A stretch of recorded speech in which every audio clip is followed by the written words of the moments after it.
Poster लगाना भारी पड़ गया है। दरअसल पाकिस्तान और बाहरी देशों से आ रहे धमकी भरे कॉल और व्हाट्सएप कॉल और मैसेज के जरिए धमकियां मिल रही हैं, क्योंकि इस शख्स ने ये पोस्टर लगाया था, बटेंगे तो कटेंगे। उसके बाद से ये पोस्टर लगाने के बाद उसे धमकी भरे मैसेजेस आने शुरू हो चुके हैं। व्हाट्सएप के जरिए मैसेजेस आ रहे हैं, धमकियां मिल रही हैं। कारोबारी रजत परनामी ने बजाज नगर थाने में इसको लेकर केस भी दर्ज करा दिया है। ये पोस्टर हम दिखा रहे हैं आपको, जो आप देख सकते हैं, बटेंगे तो कटेंगे का पोस्टर लगाया गया है।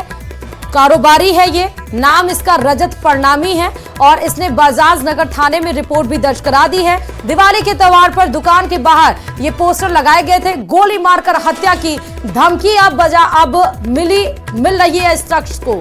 तो बड़ी खबर आपको बता रहे हैं, ये पोस्टर के बाद से आप देखिए इस शख्स को कितनी व्हाट्सएप के जरिए धमकियां मिल रही हैं। गोली मारकर हत्या की धमकी दी जा रही है। हालांकि ये भी आपको बता रहे हैं कि बजाज नगर थाने में जो कारोबारी रजत परनामी है उसने फिलहाल एफआईआर दर्ज करा दी है।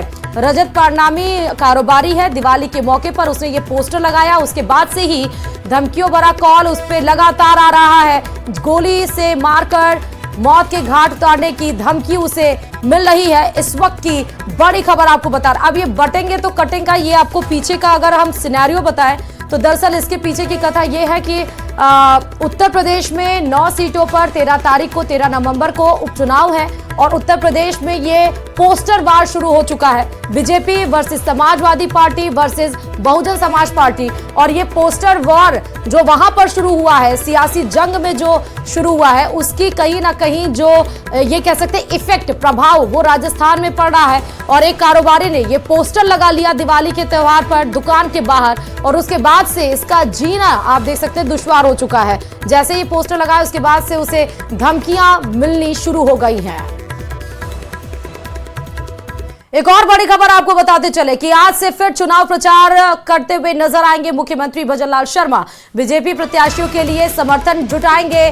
प्रदेश में 7 सीटों पर 13 नवंबर को उपचुनाव होना है। लगातार सीएमआर में बैठकें भी होंगी। संगठनात्मक तौर पर बैठक मुख्यमंत्री भजनलाल शर्मा ने की है, लेकिन अब हो सकता है कि चुनावी धार को और मजबूत करने के लिए जनसभाएं की जाएं, क्योंकि तमाम प्रत्याशी आपने देखा कि चुनावी मैदान में उतरे हुए हैं, उनके सपोर्टर्स मैदान में उतरे हुए हैं। लेकिन अब मुख्यमंत्री खुद इस उपचुनाव के चुनाव प्रचार को लीड करते हुए नजर आएंगे। बड़ी खबर इस वक्त की आपको बता रहे हैं, बीजेपी प्रत्याशियों के लिए समर्थन मांगेंगे। चुनावी माहौल और थोड़ा अप टाइट होता हुआ आपको बीजेपी के या फिर कांग्रेस के पक्ष में या जो भी पार्टियां इस बार चुनावी मैदान में हैं उनके लिए नजर आएंगी।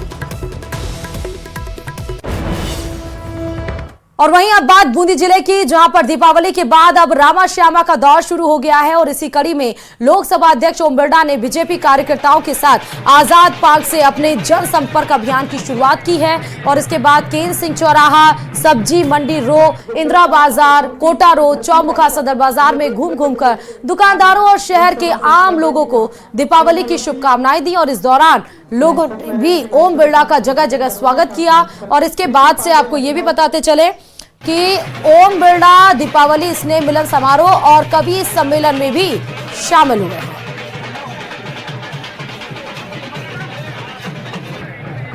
मेरी भी कोशिश रहती है, जो आशीर्वाद आपने दिया, जो प्यार दिया आपने, जो स्नेह दिया है, उस आशीर्वाद, स्नेह, प्यार और विश्वास को बनाया रखें। और इसीलिए जब भी संसदीय क्षेत्र परिवार में आता हूं तो सोचता हूं कि इस तरीके से इस सारे क्षेत्र के अंदर